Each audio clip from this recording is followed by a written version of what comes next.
ಇವತ್ತು ನಮ್ಮ ಟಾಪಿಕ್ ಬಹಳ ವ್ಯತ್ಯಾಸವಾದ ಟಾಪಿಕ್ ಇದೆ. ಬಟ್ ಟಾಪಿಕ್ ಹೇಳೋದಕ್ಕಿಂತ ಮುಂಚಿತವಾಗಿ ನಾನು ನಿಮಗೆ ಒಂದು ಪ್ರಶ್ನೆ ಕೇಳ್ತೇನೆ. ಅಕಸ್ಮಾತ್ ಒಬ್ಬ ವಿಶ್ವಾಸಿ ತನ್ನ ಜೀವನದಲ್ಲಿ ಬಹಳ ಯಾವುದೊಂದು ಇಂಪಾರ್ಟೆಂಟ್ ವಿಷಯ ನೋಡ್ಬೇಕಂತಂದ್ರೆ ಅದು ಯಾವುದಿರಬಹುದು ಅಂತಂದ್ರೆ, ಒಬ್ಬ ವಿಶ್ವಾಸಿಯಲ್ಲಿ, ಯೇಸು ಸ್ವಾಮಿ ನಂಬುವರಲ್ಲಿ ಒಂದು ವಿಷಯ ಇರಬೇಕು, ಅದು ಇಂಪಾರ್ಟೆಂಟ್ ಇರಬೇಕು. ಅದು ಯಾವುದಿರಬಹುದು? ಬಹಳ ವಿಷಯ ಅದು. ಬಟ್ ಈ ಹೊಸ ವರ್ಷದಲ್ಲಿ ನಾವು ಹೊಸ ವರ್ಷ ಪ್ರಾರಂಭ ಮಾಡುವುದಕ್ಕಿಂತ ಆಗ್ಲೇ ಚಾಲು ಮಾಡಿದ್ದೇವೆ. ಇನ್ನೊಂದು ಬರುವುದಕ್ಕಿಂತ ಮುಂಚಿತವಾಗಿ ಒಬ್ಬ ವಿಶ್ವಾಸಿಯ ಜೀವನದಲ್ಲಿ, ಬೈಬಲ್ ಓದುವವರು, ಚರ್ಚ್ಗೆ ಬರುವವರು, ಯೇಸಪ್ಪಗೆ ನಂಬುವರ ಜೀವನದಲ್ಲಿ ಒಂದು ಗುರುತಿರಬೇಕು, ಒಂದು ವಿಷಯ ಇರಬೇಕು. ಅದು ಯಾವ ಗುರುತು ಇರಬೇಕು ನಿಮ್ಮ ಪ್ರಕಾರ? ಯಾವುದಿರಬಹುದು? ಯಾರ್ಯಾರು ಹೇಳಿದಿರಿ? ಮತ್ತೆ ಯಾರು ಹೇಳಿದಿರಿ? ಇಬ್ರಿಗಾಗಿ ಜೋರಾಗಿ ಚಪ್ಪಾಳೆ ತಟ್ಟೋಣ. Nice. That is the key of the believers. ಒಬ್ಬ ಯೇಸು ಸ್ವಾಮಿ ನಂಬುವವರಿಗೆ ಅದು ದೊಡ್ಡ ಗುರುತು ಮತ್ತೆ ಒಂದು ಏನಂತಾರೆ ಕೀಗೆ ಚಾವಿ. ಏನಂತಂದ್ರೆ ನಂಬಿಕೆ. ನಂಬಿಕೆ ನನಗೆ ನಿಮಗೆ ಇಲ್ಲ ಅಂತಂದ್ರೆ ನೋ ಫಾಯ್ದೆ. ಏನ ಫಾಯ್ದೆ ಇಲ್ಲ. ಅದು ನಂಬಿಕೆ ನನ್ನಲ್ಲಿ ನಿಮ್ಮಲ್ಲಿ ಇರಲೇಬೇಕು. ಬಟ್ ಇನ್ನೊಂದು ವಿಷಯ ಹೇಳ್ತೀನಿ, ನಂಬಿಕೆ ಯೇಸು ಸ್ವಾಮಿ ಬಗ್ಗೆ ಸೈತಾನಿಗೆ ಸಹ ಇದೆ. ಸೈತಾನನು ಸಹ ನಂಬುತ್ತಾನೆ. ಅನ್ಯ ಜನರು ಸಹ ಯೇಸು ಸ್ವಾಮಿಗೆ ನಂಬುತ್ತಾರೆ. ಎಲ್ಲ ಜಾತಿ ಜನ ಯೇಸು ನಂಬುತ್ತಾರೆ. ಬಟ್ ಅದನ್ನ ಅರ್ಥ ಇಲ್ಲ ಅವ್ರು ಯೇಸು ಸ್ವಾಮಿ ನಂಬೋರು ಅಂದ್ರೆ ಹಿಂಬಾಲಿಸೋರು ಆಗ್ಬಿಡ್ತಾರೆ ಅಂತೇಳಿ, ಅವ್ರ ಯೇಸು ಸ್ವಾಮಿ ಮಕ್ಕಳಂತೇಳಿ. ನೋ, ನಂಬುವುದು ಡಿಫ್ರೆಂಟ್. ಆಮೇಲೆ ಯೇಸು ಸ್ವಾಮಿನೇ ಮಾತ್ರ ನನಗೆ ರಕ್ಷಕನಾಗಿ, ಮಾತ್ರ ಯೇಸು ಸ್ವಾಮಿ ನನಗೆ ದೇವರು, ಈ ವಿಷಯ ನಂಬುವರು ಮಾತ್ರ ಯೇಸು ಸ್ವಾಮಿಗೆ ಮಕ್ಕಳಾಗಿರ್ತಾರೆ. ಹಲ್ಲೆಲೂಯಾ. ಬಾಕಿ ದುನಿಯಾ ನಂಬ್ತೈತಿ ಯೇಸು ಸ್ವಾಮಿ ದೇವರು ದೇವರು ದೇವರು ದೇವರು ದೇವರು. ಬಟ್ ನನಗೆ ನೀವು ಕೇಳೋದಾದ್ರೆ ಯೇಸು ಸ್ವಾಮಿ ಮಾತ್ರ ದೇವರು. ನನ್ನ ನಂಬಿಕೆ, ಈ ತರ ನಂಬಿಕೆ ಇವತ್ತು ನನಗೆ ನಿಮಗೆ ಇರುವುದಾದರೆ ಏನಾಗ್ತೇವೆ ನಾವು? ನಿಜವಾದ ಕ್ರೈಸ್ಟ್, ಇಲ್ಲಂದ್ರೆ ನಿಜವಾದ ಒಬ್ಬ ವಿಶ್ವಾಸಿ ಇರುವತಕ್ಕಂತ ಜೀವನ ನಾವು ನೋಡ್ತಾ ಇದ್ದೇವೆ. ಸರಿ, ವೆರಿ ಗುಡ್, ಗುಡ್ ಆನ್ಸರ್ ಕೊಟ್ರಿ. ಏನ ನಂಬಿಕೆ ಇರಬೇಕಂತ ಹೇಳಿ. ಸರಿ, ಸೊ ಇವಾಗ ನಾವು ನೋಡಿಕೊಡೋಣ, ಆ ನಂಬಿಕೆಯನ್ನು ನಾನು ಪಡೆದುಕೊಳ್ಳಬೇಕು. ಇಲ್ಲ, ನನಗೆ ನಂಬಿಕೆ ಬರಬೇಕು, ನಾನು ನಂಬಿಕೆಸ್ತನಾಗಿ ಆಗ್ಬೇಕಂತಂದ್ರೆ ಏನು ಮಾಡಬೇಕು? How to build our faith. ನಮ್ಮ ನಂಬಿಕೆಯನ್ನು ನಾವು ಕಟ್ಟಬೇಕಂತಂದ್ರೆ ಹೇಗೆ ಸಾಧ್ಯ? How we can build? ಪ್ರಾರ್ಥನೆ, ಮಾತಾಡಿ ಪ್ಲೀಸ್, ಮಾತಾಡಿ. ವಾಕ್ಯವು, ಉಪವಾಸ, ಚರ್ಚ್ಗೆ ಬರೋದ್ರಿಂದ. Very good. ಮತ್ರಿ ಸಾಕ್ಷಿ ಕೇಳುದು, ಹೇಳುದು. Very good. ಮತ್ತೆ ಓರಿ ಪಾಸರ್ ಮಾತು ಕೇಳಬೇಕು. ಅಪ್ಪ ಥ್ಯಾಂಕ್ ಯು ಮಾ. ಒಬ್ಬರು ಹೇಳಿದಾರೆ, ಪರವಾಗಿಲ್ವಾ? ಮತ್ತೆ ಮತ್ತೆ ನಮ್ಮ ನಂಬಿಕೆಯನ್ನ ಬಿಲ್ಟ್ ಮಾಡ್ಬೇಕು. ನಮ್ಮ ನಂಬಿಕೆಯನ್ನ ಏನ್ ಮಾಡ್ಬೇಕು? ನಾವು ರೆಡಿ ಮಾಡ್ಬೇಕು, ಕಟ್ಟಬೇಕಂದ್ರೆ ಹೇಗೆ ಸಾಧ್ಯ? ಯಾವ ವಿಷಯದಿಂದ ನಾವು ನಂಬಿಕೆಯನ್ನು ಹೆಚ್ಚು ಮಾಡಬಹುದು? ಸ್ತೋತ್ರ ಮಾಡಬೇಕು. ಹೀಗೆ ದೇವರ ಸ್ತೋತ್ರ ಮಾಡಬೇಕು, ಸ್ವಾರ್ಥವನ್ನು ಸಾರಬೇಕು. Very good. ಮತ್ತೆ ಆರಾಧನೆ ಮಾಡ್ಬೇಕಂತೆ. Okay, very nice, super. ಮತ್ತೆ ವಾಕ್ಯ ಓದಬೇಕು, ದೇವರಿಗೆ ವಿಧೇಯರಾಗಬೇಕು, ಕ್ಷಮಿಸಬೇಕು, ಕ್ಷಮೆ ಕೇಳಬೇಕು, ದುರಾತ್ಮಗಳನ್ನ ಬಿಡಬೇಕು, ನಮ್ಮಲ್ಲಿ ಇರಬಾರ್ದು. ठीक ರೈಟ್. ಓಕೆ, ಎಲ್ಲ ವಿಷಯ ಹೇಳಿದ್ರಿ. ಈಗ ನಾನು ಒಂದೇ ಪ್ರಶ್ನೆ ಹೇಳ್ತೇನೆ, ನೀವು ಇದೆಲ್ಲ ಹೇಳುವುದು ನೀವೆಲ್ಲ ಮಾಡ್ತಾ ಇದ್ದೀರಾ? ಇಲ್ಲ, ನೀವೆಲ್ಲ ಹೇಳಿದಿರಲ್ಲ, ಇದ್ರ ನೀವೆಲ್ಲ ಮಾಡ್ತಾ ಇದ್ದೀರಾ? ಇಲ್ಲ, ಅದು ನನಗೆ ಹೇಳಿ. ನೀವು ಮಾಡ್ತಾ ಇಲ್ಲ ಅಂತಂದ್ರೆ ಅದು ಯೂಸ್ಲೆಸ್. ಅದು ಅಕಸ್ಮಾತ್ ಮಾಡ್ತಾ ಇದ್ದೀರಂತಂದ್ರೆ 100% ನೀವು ವಿಶ್ವಾಸಿ. ಸರಿ, ಸೊ ಇವತ್ತು ನಮ್ಮ ಟಾಪಿಕ್ ಏನಿದೆ ಅಂತಂದ್ರೆ ಯೇಸು ನನ್ನ ನಂಬಿಕೆ ಹೆಚ್ಚಿಸು. Good topic. ಇನ್ನೊಂದು ನಾರ್ಮಲ್ ಭಾಷೆ ಹೇಳುವುದಾದ್ರೆ ನನ್ನ ನಂಬಿಕೆ ಹೆಚ್ಚಿಸು. ಓಕೆ, ನಂಬಿಕೆ ಅಂತಂದ್ರೆ ಏನು? ನಂಬಿಕೆ ಅಂತಂದ್ರೆ ಏನು? ಅದನ್ನು ಬಿಟ್ಟರೆ ಬೇರೆ? ಹಾ, ಸೂಪರ್. ನಂಬಿಕೆ ಬೋಲಿತೋ ನಾನು ಇನ್ನೂ ಆ ವಿಷಯ ನೋಡಿಲ್ಲ, ಬಟ್ ಈಗ ದೇವರ ಮೇಲೆ ಭರವಸೆ ಇಟ್ಟೇನೆ, ನಂಬ್ತಾ ಇದ್ದೇನೆ. ಅದೇ ನಂಬಿಕೆ. ಹಲ್ಲೆಲೂಯಾ. ಈಗೂ ಇನ್ನೂ ಓದುತ್ತಾ ಇದ್ದೇನೆ, ಬಟ್ ನನಗೊಂದು ನಂಬಿಕೆ, ನಾನು ಟೀಚರ್ ಆಗ್ತೇನೆ, ಡಾಕ್ಟರ್ ಆಗ್ತೇನೆ. ಅದು ನನ್ನ ನಂಬಿಕೆ. 100% ಆಗ್ತೀನಲ್ಲ ಇದಿದ್ರೆ ಅಪನಂಬಿಕೆ. ಸೊ ನನಗೆ ಯಾವ ವಿಷಯ ಕಾಣ್ತಾ ಇಲ್ಲ ಆ ವಿಷಯನ ನಂಬುವಂಥದ್ದು ಏನಂತಂದ್ರೆ ನಂಬಿಕೆ. ಸೊ ಇವತ್ತು ನಿಮ್ಮ ಪ್ರಕಾರವಾಗಿ, ನಮ್ಮ ಪ್ರಕಾರವಾಗಿ ಯೇಸು ಸ್ವಾಮಿ ಬರ್ತಾನೆ, ನಾವು ಪರಲೋಕಕ್ಕೆ ಹೋಗ್ತೇವೆ. ಏಸನಿಗೆ ಕಾಣ್ತಾ ಇದೆ? ಏಸನಿಗೆ ಕಾಣ್ತಾ ಇದೆ? ನಂಬ್ತಾ ಇದ್ದೀರಾ? ಅದೇ ನಂಬಿಕೆ. Hallelujah, hallelujah. ಯೇಸು ಸ್ವಾಮಿಗೆ ಇಲ್ಲಿವರೆಗೆ ನಾನು ಕಣ್ಣಾರೆ ನೋಡಿಲ್ಲ. ಕೆಂಪಿದ್ದಾನೆ, ಕಪ್ಪಗಿದ್ದಾನೆ, ಕೂದ್ಲೆ ಹೆಂಗದೋ, ಮೂಗ್ ಹೆಂಗೈತಿ, ಕಣ್ಣು ಹೆಂಗದೋ, ಗಡ್ಡ ಹೆಂಗೆತ್ತೋ ಗೊತ್ತಿಲ್ಲ. ಸುಮ್ನೆ ಆಲೋಚನೆ ಮಾಡಿ ಏನೇನೇ ಹೇಳಿರ್ತೇವೆ. ಬಟ್ ಒಂದು ನಂಬಿಕೆ ಇದೆ, ಒಂದು ದಿನ ನನ್ನ ಏಸಪ್ಪಗೆ ನೋಡ್ತೇವೆ. ಹಲ್ಲೆಲೂಯಾ, ಅದೇ ನಂಬಿಕೆ. If you have, you will see. ಈ ನಂಬುವುದಾದ ದೇವರ ಮಹಿಮೆಯನ್ನು ಕಾಣುವಿರಿ. ನಂಬದೇ ಹೋದರೆ ಯೇಸು ಸ್ವಾಮಿ ಹೇಳುದು ಬಂದ್ರು ಸಹ ನಾನೇ ಯೇಸು ಸ್ವಾಮಿ ಅಂತ ಹೇಳುವಾಗಲ್ಲ ಹಂಗ್ ಕಾಣ್ತಾ ಇಲ್ಲ ರೀ. ನೀ ಯೇಸು ಸ್ವಾಮಿ ಇದ್ದಂಗೆ ನೋಡೋಣ. ಸರಿ ಬೈಬಲ್ ಓದ್ಲಾ, ಸರಿ ಇನ್ನೊಂದು ಪಾಸರಿ ಕೇಳಲ್ಲ, ಸರಿ ಇವ್ರ ಪಾಸರಿ ಇನ್ನೊಂದು ಪಾಸರಿ ಕೇಳಲ್ಲ. ಅದರಲ್ಲ ನಾವು ಯೇಸು ಬೇರೊಬ್ರು ಕರ್ಕೊಂಡು ಹೋಗಿರ್ತಾನೆ. ನಾವು ಆಮೇಲೆ ಬಾಗಲ ಬಟ್ ತಟ್ತೇವೆ. ನಾನು ಅಪ್ಪ ನನ್ನ ಬಾಗಲ ಅಲ್ಲೇ ನಿಂತಿದ್ದೀನಿ, ಬರ್ಲಿಲ್ಲ, ಮಿಸ್ ಮಾಡ್ಬಿಟ್ಟು. ನೋ, ನಮ್ಮ ಕಿವಿ, ನಮ್ಮ ಕಣ್ಣು, ನಮ್ಮ ಆಲೋಚನೆಗಳನ್ನ ಬಹಳ ಹುಷಾರಾಗಿ ಇಟ್ಕೋಬೇಕಾಗುತ್ತೆ. ಇವತ್ತು ನಮ್ಮ ಟಾಪಿಕ್ ಏನಿದೆ? ನನ್ನ ನಂಬಿಕೆ ಹೆಚ್ಚಿಸು. ಓಕೆ, ಒಂದು ಬಹಳ ಇಂಟ್ರೆಸ್ಟಿಂಗ್ ಸ್ಟೋರಿ. ಏನು ಸ್ಟೋರಿ ಇಂಟ್ರೆಸ್ಟಿಂಗ್ ಅಂತಂದ್ರೆ, ಯೇಸು ಸ್ವಾಮಿಗೆ ಎಷ್ಟು ಶಿಷ್ಯರಿದ್ರು? 12 ಶಿಷ್ಯರು. ಓಕೆ, ಯಾಕೆ ಯೇಸು ಸ್ವಾಮಿಗೆ ತನ್ನ ಒಬ್ಬನೇ ಸೇವೆ ಮಾಡಕ್ಕೆ ಆಗ್ಲಿಲ್ವಾ? 12 ಶಿಷ್ಯ ಯಾಕೆ ಆರಿಸಿ ತೆಗೆದುಕೊಂಡಿದ್ದ? ಓಕೆ, ಬೇರೆ ಬಹಳ ರಹಸ್ಯ ಇದೆ ಇದರಲ್ಲಿ. ಸೊ ಒಂದು ದಿನ ಏನಾಗತ್ತೈತಿ, ಯೇಸು ಸ್ವಾಮಿ ಮತ್ತೆ ಶಿಷ್ಯರು ಈ ಮಾತಾಡ್ತಿರುವ ಸಂದರ್ಭದಲ್ಲಿ ಯೇಸು ಸ್ವಾಮಿ ಹತ್ರ ಹೋಗಿ ಒಂದು ಮಾತು ಕೇಳ್ತಾರೆ, ಒಂದು ವರದಾನವನ್ನು ಕೇಳ್ತಾರೆ, ಒಂದು ಆಶೀರ್ವಾದವನ್ನ ಕೇಳ್ತಾರೆ. ಏನ್ ಆಶೀರ್ವಾದ ಕೇಳ್ತಾರೆ ಅಂತಂದ್ರೆ, ನಾನು ನಿಮ್ಗೆ ಹೇಳ್ತೇನೆ. ಇವಾಗ ಇನ್ನೊಂದು ಪ್ರಶ್ನೆದ ಉತ್ತರ ಹೇಳ್ರಿ. ಯೇಸು ಸ್ವಾಮಿ ಶಿಷ್ಯರು ಲೋಕದಲ್ಲಿ ಇದ್ದಾಗ ಏನೇನ್ ಮಾಡಿದ್ರು? ಅದ್ಭುತಗಳನ್ನ, ವೆರಿ ಗುಡ್, ಸುವಾರ್ತೆಯನ್ನ ಸಾರಿದರು. ಮತ್ರಿ ನಾನ್ ನಿಮ್ಗೆ ಕೇಳೋದಿಲ್ಲ, ನೀವು ಹೆಂಗ್ ಮಾಡ್ತೀರಿ, ಈಗ ಕೇಳೋದಿಲ್ಲ, ಅದಕ್ಕೆ ನೀವು ಸುಮ್ಮ ಆಗ್ಬಿಡ್ತೀರಿ. ಪಾಪ ಈಗ ನೀವು ಹೇಳಿ, ಈಗ ನಾನು ಹೇಳೋದಿಲ್ಲ, ಏನು ಹೇಳೋದಿಲ್ಲ. ಏನು ಸರ್, ಅದ್ಭುತ ಮಾಡ್ತಿದ್ರು, ಸುವಾರ್ತೆ ಸಾರ್ತಿದ್ರು, ಮತ್ತೆ ಪ್ರಾರ್ಥನೆ ಮಾಡ್ತಿದ್ರು. ಅಲ್ಲ, ಇನ್ನೊಂದು ವಿಷಯ, ಅವರಿಂದ ವ್ಯತ್ಯಾಸವಾದ ಯಾರು ಈ ಲೋಕದ ಜನರಿಗೆ ಮಾಡಕ್ಕೆ ಆಗ್ಲಿಲ್ಲ, ಅವ್ರು ಯಾವ್ದೊಂದು ಏನಾದ್ರೂ ಅಂಥದ್ದೇನಾದ್ರೂ ಮಾಡ್ತಿದ್ರು. ಅನ್ಯ ಭಾಷೆ ಮಾತಾಡ್ತಿದ್ರು. ಹೀಗೆ. ಸೊ ಮೇನ್ ಒಂದು ಉದ್ದೇಶ ಏನಂತಂದ್ರೆ, ನಿಜ ದೇವರದು, ಸತ್ಯ ದೇವರದು ಸುವಾರ್ತೆಯನ್ನ ಸಾರಿ ಜನರ ಬಂಧನದಲ್ಲಿ ಅಂತವರನ್ನ ಈ ಬಂಧನ ಆ ಬಂಧನ ಅದರಿಂದ ಬಿಡುಗಡೆವನ್ನ ಅವರಿಗೆ ಮಾಡಿಸ್ತಿತ್ತು. ಅದು ಅವರಿಗೊಂದು ಕೆಲಸವಾಗಿತ್ತು, ಅವನ ಜೀವನವಾಗಿತ್ತು.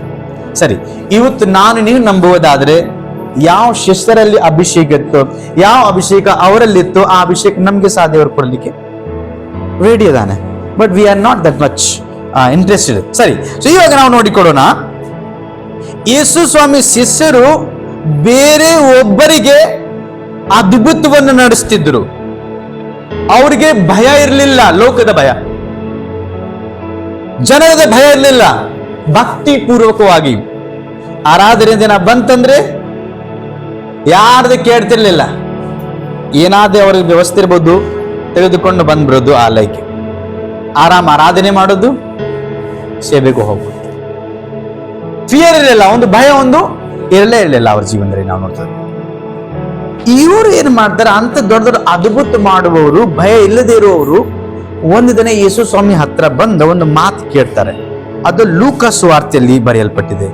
ಲೂಕ ಸುವಾರ್ತೆ 17ನೇ ಅಧ್ಯಾಯದ 5ನೇ ವಚನ ನೀವು ಓದ್ರಿ.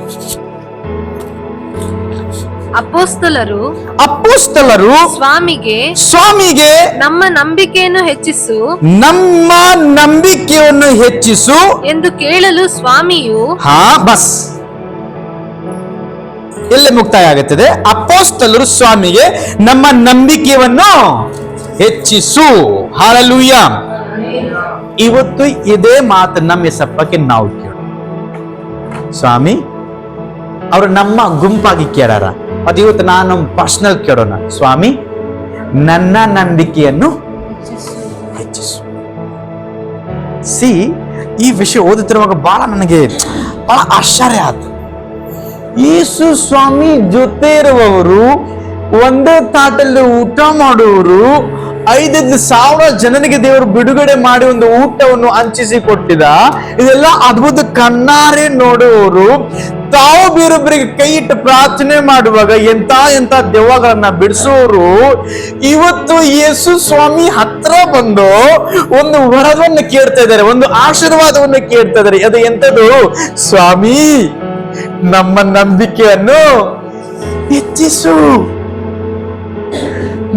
ನೀವು ನಿನ್ನೆ ಮೊನ್ನೆ ನಂಬುವರು ಇನ್ನು ಸರಿಯಾಗಿ ಬೈಬಲ್ ಗೊತ್ತಿರಂಗಿಲ್ಲ, ಎಂತ ಪ್ರಾರ್ಥನೆ ಮಾಡೋದಿಲ್ಲ, ಗೊತ್ತೈತ್ರ ನನಗೆಲ್ಲ ಮುಗಿತ್. ಯೇಸು ಸ್ವಾಮಿ ಜೊತೆ ಇರುವವರು, ಅವ್ರ ಕೈಯಿಂದ ದೇವರು ಹಿಡಿದ ಅವಾಗ ನೀವು ನನಗಿಂತ ಪವರ್ಫುಲ್ ಅದ್ಭುತವನ್ನ ಮಾಡ್ತೀರಿ. ಆ ಅಭಿಷೇಕ ಅವರಲ್ಲಿ ಇತ್ತು, ಇಲ್ಲಂತಲ್ಲ. ಬಟ್ ಇವರು ಯಾಕೆ ಕೇಳಬೇಕು ಈ ವಿಷಯ? ಸರಿ, ಇವತ್ತು ಫಸ್ಟ್ ಕೇಳ್ತೀನಿ ನಾನು, ನಿಮಗೆ ಅಕಸ್ಮಾತ್ ಒಂದು ಅವಕಾಶ ಸಿಕ್ಕರೆ ಯೇಸು ಸ್ವಾಮಿಗೆ ಏನಾದ್ರೂ ಕೇಳಬೇಕಂತದ್ದು ಏನು ಕೇಳ್ತೀರಿ?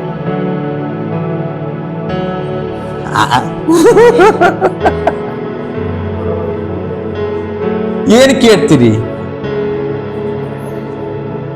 ನನ್ ಮಗ ವಾಪಸ್ ಬರ್ಲಿ, ಗೊತ್ತೈತಿ ನೋಡ್ರಿ, ಪಟ್ಟ ನನ್ನ ಹೆಸರಿಗೆ ಆಗ್ಲಿ, ಆ ಜಾಗ ಐತಲ್ಲ ನನ್ನ ಹೆಸರಿಗೆ ಆಗ್ಬಿಡ್ಲಿ, ಅದನ್ನ ಕೇಳ್ತೇವೆ. ಇಷ್ಟು ಒಂದು kg ಬಂಗಾರ ಸಿಗ್ಲಿ, ಅದಕ್ಕೆ ಕೇಳಂಗಿಲ್ಲ. ಇವರು ಯೇಸು ಸ್ವಾಮಿ ಶಿಷ್ಯರು ವ್ಯತ್ಯಾಸವಾಗಿ ಕೇಳಿದ್ದಾರೆ. ಯಾವುದು ವಸ್ತು ಕೇಳಿಲ್ಲ, ಲೋಕದ ವಿಷಯ ಕೇಳಿಲ್ಲ, ಕಣ್ಣಿಗೆ ಕಾಣ್ತಾ ಇಲ್ಲ ಅಂತ ವಿಷಯ ಕೇಳಿದ್ದಾರೆ. ಬಟ್ ನಮ್ಮ ಆಸೆ ಏನಿದೆ, ಕಣ್ಣಿಗೆ ಏನು ಕಾಣ್ತದೆ ಅದನ್ನ ನಾವು ಕೇಳ್ತೇವೆ. ಪ್ಲೀಸ್, ಈ ಹೊಸ ವರ್ಷದಲ್ಲಿ ಸಭಾಪಾಲಗಾಗಿರುವತಕ್ಕಂಥ ನಾನು, ದೇವರು ನನಗೆ ಕೊಟ್ಟಿರೋ ಈ ಆಲೋಚನೆ, ಈ ಸಿಗ್ಗಾಂವ್ ಸಭೆಯಲ್ಲಿ ತಾವೆಲ್ಲರೂ ನಂಬಿಕೆ ನಿಮ್ಮಲ್ಲಿ ಚೆನ್ನಾಗಿ ಇರುವುದಾದರೆ, ನೀವು ನಂಬಿಕೆಯಲ್ಲಿ ದೃಢವಾಗಿ ಇರುವುದಾದರೆ, ಏನೇ ಆಗ್ಲಿ ದೇವರು ಮತ್ತೆ ನೀವು ದೇವರಿಗೆ ನಿಮ್ಮಂದ ದೇವರಿಗೆ ಯಾರಿಗೆ ಅಗಲಿಸಕ್ಕೆ ಆಗೋದಿಲ್ಲ, ಸಾಧ್ಯವಿಲ್ಲ. ಕೆಲವು ಫ್ಯಾಕ್ಟ್ ನಾನು ಲಾಸ್ಟ್ಗೆ ಹೇಳ್ತೇನೆ. ಸೊ ನಾವು ಮುಂದೆ ಹೋಗೋಣ. ಯಾಕೆ ಇವರು ನಮ್ಮ ನಂಬಿಕೆಯನ್ನ ಹೆಚ್ಚು ಮಾಡಿ ಅಂತ ಕೇಳಿದರು? ಸರಿ, ಅವರಿಗೆ ಗೊತ್ತಿತ್ತು. ಏನು ಗೊತ್ತಿತ್ತು? ಯೇಸು ಸ್ವಾಮಿ ಬಗ್ಗೆ ಪ್ರವಾದನೆ ಆಗಿದೆ. ಯೇಸು ಸ್ವಾಮಿ ನಮ್ಮೊಂದಿಗೆ ಜಾಸ್ತಿ ದಿನ ಇರೋದಿಲ್ಲ, ಪರಲೋಕ ಹೋಗಿರ್ತಾನೆ. ಅವಾಗ ನಾವು ಒಬ್ಬರೇ ಆಗಿರ್ತೇವೆ. ಅಕಸ್ಮಾತ್ ಯೇಸು ಸ್ವಾಮಿ ಜೊತೆ ಇದ್ದಾಗ ಇನ್ನು ನಮಗೆ ಧೈರ್ಯ ಇದೆ. ಎಂತ ಧೈರ್ಯ ಇದೆ? ನಮಗೆ ಆಗೋದಿಲ್ಲ ಅಂತಂದ್ರೆ ಯೇಸು ಸ್ವಾಮಿ ಮಾಡ್ತಾನ. ಈಗ ಯೇಸು ಸ್ವಾಮಿನೇ ಇಲ್ಲ ಅಂತಂದ್ರೆ ತುಂಬಾ ಕಷ್ಟ ಆಗುತ್ತದೆ. ಹಂಗಾಗಿ ಅವ್ರು ಹೇಳ್ತಾರೆ, ಯೇಸು ಸ್ವಾಮಿ ನೀವಿದ್ರಿ, ನಮ್ಗೆಲ್ಲ ನಡೀತಾ ಇದೆ, ಚೆನ್ನಾಗಿದೆ, ಪರವಾಗಿಲ್ಲ. ನೀವು ಹೋಗೋ ಪರಿಸ್ಥಿತಿಗೆ ಬಂದಿರಿ, ಹಂಗಾಗಿ ಒಂದು ಕೆಲಸ ಮಾಡಿ, ನಮ್ಮ ನಂಬಿಕೆಯನ್ನು ಹೆಚ್ಚು ಮಾಡಿ. ಅವ್ರು ಹೇಳಿದ್ರು, ನಮಗೆ ಗೊತ್ತು ನಾಳೆ ನಮ್ಮ ವಿರುದ್ಧವಾಗಿ ಜನರಿರ್ತಾರೆ, ನಾಳೆ ನಮ್ಮ ವಿರುದ್ಧವಾಗಿ ಸ್ವಾರ್ಥಿ ಸಾರು ವಿರುದ್ಧವಾಗಿ ನಮ್ಮನ್ನ ಸರಪಡಿ ಕಟ್ಟಿ ಏನ್ ಮಾಡ್ತಾರೆ, ಜೈಲಿಗೆ ಹಾಕಿರ್ತಾರೆ, ಹೊಡಿತಾರ, ಬಡಿತಾರ, ಬೇಕಾದಂಗೆ ಅವಮಾನಿಸ್ತಾರೆ, ಎಲ್ಲ ಮಾಡ್ತಾರೆ. ಬಟ್ ಇದೇ ಈಗ ಸದ್ಯಕ್ಕೆ ಇರುವಂತದ್ದು ನಂಬಿಕೆ ಅದು ಸಾಲೋದಿಲ್ಲ. ಈಗ ನಿಮ್ ಜೊತೆ ಇದ್ದಾಗ ಯಾವ ನಂಬಿಕೆ ಇತ್ತಲ್ಲ, ಎಷ್ಟು ನಂಬಿಕೆ ಇತ್ತಲ್ಲ, ಇದು ನೀವು ಹೋದ್ಮೇಲೆ ನಮಗೆ ಸಾಲೋದಿಲ್ಲ. ಹಂಗಾಗಿ ಒಂದ್ ಕೆಲಸ ಮಾಡಿ, ಸ್ವಲ್ಪ ಒಂದಿನ ಒಂದು ದೊಡ್ಡ ನಂಬಿಕೆ ಕೊಟ್ಟು ಎಲ್ಲ ಸಹಿಸುವಂಥದ್ದು, ಎಲ್ಲ ತಾಳ್ಮೆಯಲ್ಲಿ ಇರುವಂಥದ್ದು, ಎಲ್ಲ ಮುಂದೆ ಹೋಗುವಂಥದ್ದು, ಆ ನಂಬಿಕೆಯನ್ನು ಕೇಳಿದರು. ಆ ನಂಬಿಕೆ ದೇವರೇನ್ ಮಾಡ್ತಾನೆ, ಅವರ ನಂಬಿಕೆಯನ್ನ ಹೆಚ್ಚಿಸ್ತಾ. ಸಂದರ್ಭ ಬಂತು, ಯೇಸು ಸ್ವಾಮಿಗೆ ಶಿಲುಬೆ ಮೇಲೆ ಹಾಕ್ತಿರುವಾಗ ಎಲ್ಲ ಶಿಷ್ಯರು, ಒಬ್ಬ ಪೂರ್ವ, ಪಶ್ಚಿಮ, ದಕ್ಷಿಣ, ಉತ್ತರ, ಎಲ್ಲ 4 ದಿಕ್ಕಿಗೆ ಓಡ್ ಹೋದ್ರು. ಪೇತ್ರನು ಹೇಳಿದ ಹಾಗೆ, ನಿನ್ ಜೊತೆ ನಾನು ಸಹಾಯಕ್ಕೆ ರೆಡಿದ್ದೇನೆ. ಅದೇ ನಾನು ಆ ಸಭೆಯಲ್ಲಿ ಹೇಳ್ತಿರುವಾಗ ಅಕಸ್ಮಾತ್ ನನಗೇನಾದ್ರೆ ವಿರೋಧ ಬಂತ, ಅಪೋಸಿಷನ್ ಬಂತಂದ್ರೆ ನೀವೇನ್ ಮಾಡ್ತೀರಿ? ಪಾಸ್ಟರ್, ನಿಮ್ ಜೊತೆ ನಾವು ಜೈಲ್ ಬರ್ತೇವೆ, ನಿಮ್ ಜೊತೆ ನಾವು ಪರಿಸ್ಥಿತಿ ಬರ್ತೇವೆ. ಆ ಸಂದರ್ಭ ಬಂದಾಗ ಒಬ್ಬರು ಬರ್ಲಿಲ್ಲ. ಹಾಲೆಲೂಯಾ, ಒಬ್ಬರು ಬರ್ಲಿಲ್ಲ. ರಾತ್ರಿ 12 ಗಂಟೆ 1 ಗಂಟೆವರೆಗೆ ನಾವಲ್ಲಿ ಸ್ಟೇಷನ್ ಆಗಿದ್ದೇವೆ. 500 400 ಜನರು ನಮ್ಮ ವಿರುದ್ಧವಾಗಿ ನಿಂತಿದ್ದಾರೆ, ನಾವಿರುವುದು 10-15 ಜನರು ಸ್ಟೇಷನ್ ಆಗಿದ್ದೇವೆ. ಬಟ್ ಒಂದು ನಂಬಿಕೆ ಇತ್ತು. ಏನ ನಂಬಿಕೆ? ಏಸಪ್ಪ ಇದ್ದಾರೆ. ಅದು ಇದು ಎಲ್ಲ ಸಂದರ್ಭ ಬರುವುದಕ್ಕಿಂತ ಮುಂಚಿತವಾಗಿ, ಈ ತರ ಉಲ್ಟಾ ಡೊಂಕಾದ ಪರಿಸ್ಥಿತಿ ಬರುವುದಕ್ಕಿಂತ ಮುಂಚಿತವಾಗಿ ಶಿಷ್ಯರು ದೊಡ್ಡ ವಿಷಯ ಕೇಳಿದ್ದಾರೆ. ಏನಂತ ಹೇಳಿ, ಸ್ವಾಮಿ ನೀವು ಹೋಗ್ತೀರಿ, ನಮಗೆ ಗೊತ್ತು, ನಮಗೆ ಎಲ್ಲ ಮುಳ್ಳುಗಳುಂಟು, ನಮಗೆ ಗುಡ್ಡುಗಳುಂಟು, ನಮ್ಮ ವಿರೋಧ ಉಂಟು, ಹಂಗಾಗಿ ಎಲ್ಲ ಸಹಿಸಿಕೊಳ್ಬೇಕಂತ ಆಗಿತ್ತಂದ್ರೆ ನಮಗೆ ನಂಬಿಕೆಯನ್ನು ಹೆಚ್ಚಿಸು. ನಮಗೆ ಆರೋಗ್ಯ ಕೊಡ್ತೀಯೋ ಅದು 2ನೇ ವಿಷಯ, ನಮಗೆ ಮನೆ ಕಟ್ಟಕ್ಕೆ ಆಗ್ತಿದೆ 2ನೇ ವಿಷಯ, ಅದು ಇಲ್ಲ, ಇದು 2nd ವಿಷಯ. ನಮಗೆ ಈ ನಂಬಿಕೆಯನ್ನು ಹೆಚ್ಚಿಸಿರಿ.